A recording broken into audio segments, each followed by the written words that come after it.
Alright guys, a quick one. Here, I'll detail how to turn off voice isolation iPhone.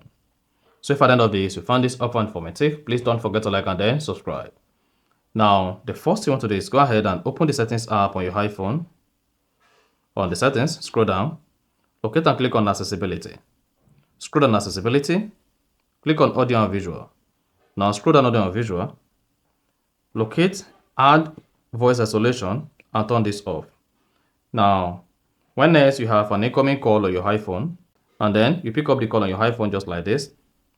Now, to turn off voice isolation, swipe at the control center, locate phone controls and click on it, and then set this to standard.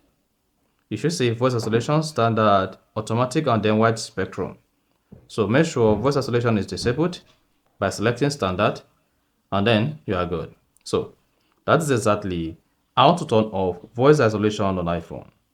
So if you found this helpful and informative, please don't forget to like and then subscribe.